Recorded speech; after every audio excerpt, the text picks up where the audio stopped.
What do Cuphead and the Dark Crystal Age of Resistance have in common? If you had asked me that question a few months ago, I would have said, not very much. One's a run-and-gun video game, and the other's a fantasy TV show. But then I came across an interview with Chad Moldenhauer, one of the creators of Cuphead, talking about the upcoming Cuphead TV show. The interviewer asks if the Cuphead show will use the same animation style as the game, and the answer kind of caught me off guard. We're keen to stay as far away from computer-assisted puppeteer animation as possible, and are proud to be working with a creative team that really believes in the value of hand animation. Now, the fact that they're sticking to hand-drawn 2D animation is exciting, but it's not surprising. The animation style is a huge part of what makes Cuphead so unique and recognizable, so now that they're expanding the Cuphead franchise beyond video games, it makes sense to stick with this look that we've come to know and love. What surprised me was the mention of puppetry. They're staying away from computer-assisted puppeteer animation. I had never seen that phrase before in my life, computer-assisted puppeteer animation. I had no idea what that was. I had to read the interview like 3 or 4 times before I realized it means 3D computer animation, or CGI. And I couldn't believe that I hadn't recognized how much influence analog puppetry has had on CGI before. The rig in 3D animation is just like the armature in a puppet. The virtual camera rendering individual frames mirrors stop motion. And in video games, not only are 3D animators puppeteers, but in moving a character around a space, they give the player a kind of puppet to play with. Reading that interview, I realized that Cuphead and the Dark Crystal Age of Resistance actually have an important commonality. They both lovingly recreate and update a unique historical animation style. The Dark Crystal team mixes the traditional analog puppetry of Frank Oz and Jim Henson's movie with computer-assisted puppeteer animation, as Chad Moldenhauer would say. The Cuphead team avoids puppetry in their animation, opting for a hand-drawn aesthetic, but then gives the reins on Cuphead, that hand-drawn character, over to the player to control and play with. Reading that interview, and suddenly seeing this relationship between Cuphead and the Dark Crystal kind of blew my mind. And since then, I've been obsessed with the relationships between video games and puppet animation. That was months ago, and that obsession has not faded. If anything, it's only gotten stronger.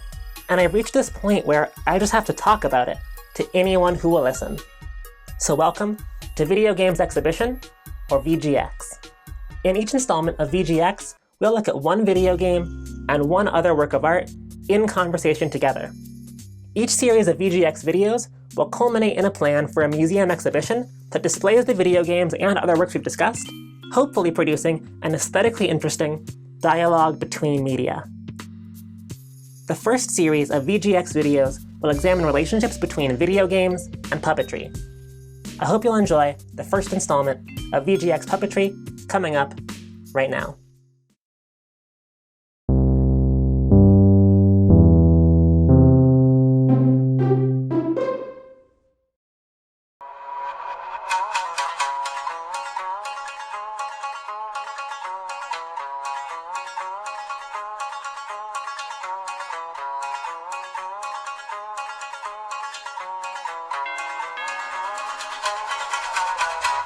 We would like to play.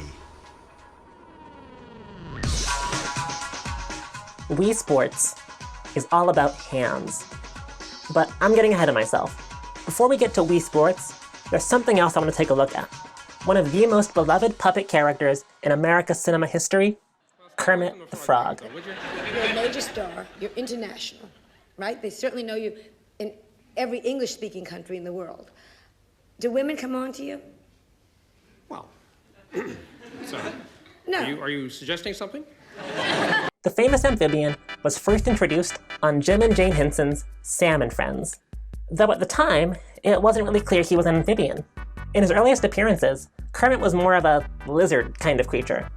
There's a visual distinction between Kermit the Frog and Kermit the Lizard type thing. Frog Kermit has his famous green collar, and Lizard Kermit is naked.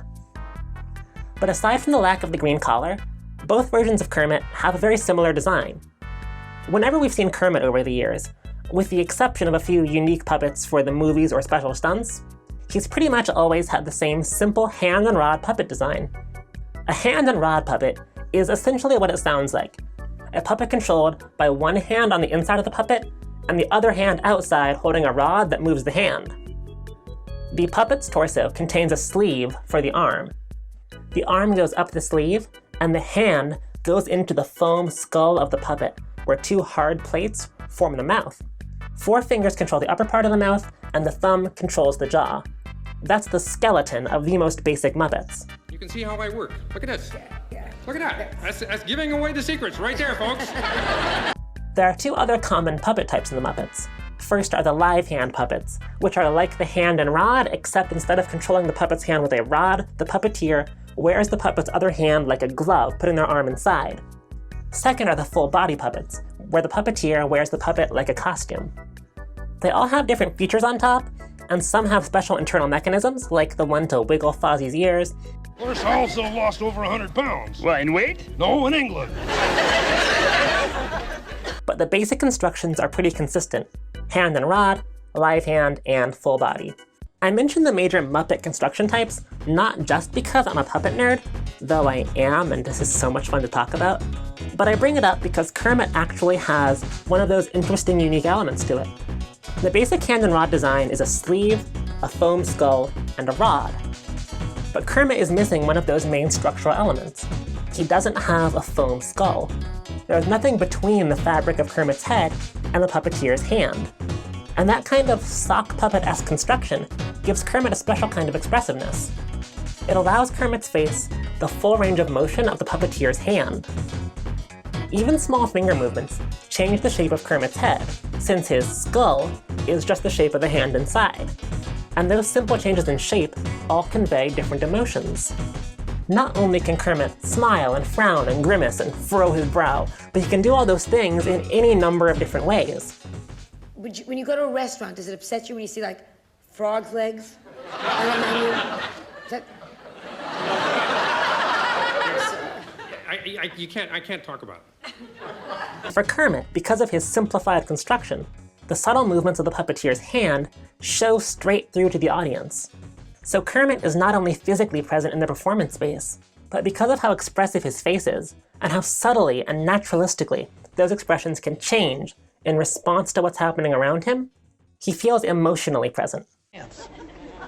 Well, it sounds, says the frog, displaying his artistic judgment, sappy. Gee, my uncle thought it was... It sounds, says the frog, displaying his will to survive, wonderful. Kermit's simplified construction seems tailor-made for live interaction, not only with other puppets, but with on-screen human actors. In a way, it's surprising it took him so long to become the star of one of the Jim Henson shows. He was a prominent character on Sam and Friends and Sesame Street, but he wasn't the main character until The Muppet Show aired in '76, and that was more than 20 years after his first appearance. I don't think it's any coincidence that Kermit stepped into a leading role when the format of the show called for human characters and puppets interacting on screen in a relaxed, informal, variety talk style. Know something? I've never talked to a frog before. Well, we're just like anyone else. In addition to being the host on The Muppet Show, Kermit is also the stage manager. And in that role, he spends most of his time backstage doing emotional labor for the cast. Much of Kermit's comedy on The Muppet Show was derived from his having to put up with these big personalities and still manage to put on a show. He actually reminds me of some real stage managers I know. Kermit, how come I'm not doing an act this week? Congratulations, Fozzie, you're doing an act this week. Sometimes I can be very persuasive. I think the Kermit puppet, with its skullless design, really lends itself to that kind of role, centered on managing emotions. Do I think Miss Piggy, or Fozzie, or Gonzo's puppets could have filled that role? Sure. All the Muppets are expressive and engaging and fun, and the performers behind them could absolutely bring that range to those characters. But I think Kermit ended up being that puppet in that role, at least in part because of how easy it is to form an emotional connection with him through the medium of the human hand. And it's that quality of the hand, that simplicity and immediacy, that relates Kermit the Frog to Wii Sports.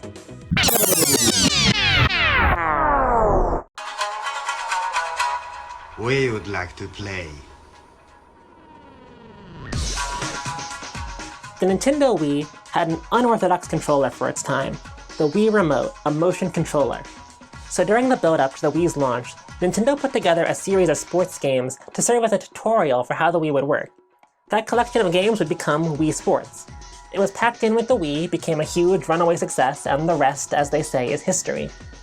But I want to take a look back at what made Wii Sports interesting and engaging, and also, unfortunately, alienating. I'm sure a lot has been said about how Miis, the customizable avatars on the Wii, let people see themselves in the game. But the options for customization on the Mii channel were so limited that I could never really see myself in the Miis. I mean, they had like 2 black hairstyles. So I don't think the Miis are what created that sense I had that I was inhabiting the space of the game. And looking back at it now, I don't think it was the motion control either. Don't get me wrong, there was a certain novelty to it. Swing my arm and the bowling ball rolls down the lane, the tennis racket whips around and hits the ball. It was very cool. But there wasn't a lot of precision in the Wii's motion controls, especially not in the first run of Wii remotes, before the Wii Motion Plus got added in later. Certainly not enough precision to make me feel physically situated in the space of the game. But I did. The awkward, janky Wii Remote made me feel physically connected to Wii Sports. But it wasn't through the motion controls, the actions, the punches and pitches and golf swings. No, it was through the motion out of control. The motion that came from me, not as some intentional input, but as an accident of my body. Take, for example, the golf game. The ball goes further or shorter, depending on how hard I swing the Wii Remote. But I'm not really in control of how hard I'm swinging it. I can know, like intellectually, okay, I want to stop at the second little dot here on the power meter so it goes this far and lands on the green, but figuring out how to get my body to actually do that isn't quite that easy. I'm always at least a little off, usually a lot off, way more so than in a game like, say, Golf Story, where you stop the meter with a button press. And it's those moments when I have so little control that makes the golf feel almost real. It's not a lifelike simulation of golf, but it really nails how frustrating golf is. Or take Wii Sports Baseball. No matter how hard I try, as long as I'm holding the Wii Remote, I can't make the baseball bat stop wiggling around. Part of that is a specially animated wobble. If the controller is flat on a table, it still drifts back and forth like a baseball player kind of settling into their stance. But anytime I'm holding the remote, there are these little jitters. I don't feel my hands shaking, I'm not nervous, I'm not squeezing too hard, as far as I can tell. I'm standing still. But Wii Sports is picking up these accidental motions that are so small I don't even notice them. In a way, Wii Sports knows my body better than I do. If I fidget, or shift my weight, or make any other kind of tiny, subconscious movement, it's replicated and put on display. It's that motion out of control, that plasmatic, organic noise that the game generates from my body that really connects me to the game in an intuitive and exciting way. And it's a similar kind of intuitive connection to the one I feel to Kermit the Frog, watching his face smush and shift and settle. Kermit uses motion out of control to make an emotional connection through facial expressions, produced by the puppeteer's hand. And Wii Sports uses motion out of control to make an emotional connection through play, using the player's hand. Both Kermit and Wii Sports were designed to appeal to as broad an audience as possible. The Jim Henson Company and Nintendo both used the intimacy of the hand to try to create entertainment for everyone. And I think Kermit got a lot closer to achieving that goal than Wii Sports did. The Wii Remote and Wii Sports make a lot of assumptions about the player's body, about how they're able to interact with the remote, and about the space they play games in. And since Wii Sports doesn't have any options for button mapping or for changing controllers, if you don't fit Nintendo's idea of what a Wii Sports player looks like, as far as they're concerned, you don't get to play. The Kermit puppets aren't designed for a generalized hand, something that doesn't actually exist. They've been built specifically for Jim Henson, Steve Whitmire, and Matt Vogel's hands, and the stories that those hands tell. The Thank you so much for joining me for the first installment of VGX Puppetry. I wanted to talk about the Muppets in the first installment for a couple of reasons. One, I'm a total Muppet nerd, and I just couldn't wait to talk about Kermit. But more importantly, too, I kind of wanted to get the Jim Henson talk out of the way. There's so much to talk about with the Muppets and Jim Henson in general that I'm sure this easily could have been a whole series just on video games and the works of Jim Henson. But that's not the series that I want to make. So as much as I would love to talk about the Muppets, like, forever, I also want to push myself to go outside the Henson stuff and cover a broader range of puppetry and of cinema. I think I've got some great puppets and some great video games lined up to discuss, and I can't wait to share them with you in future installments of VGX Puppetry.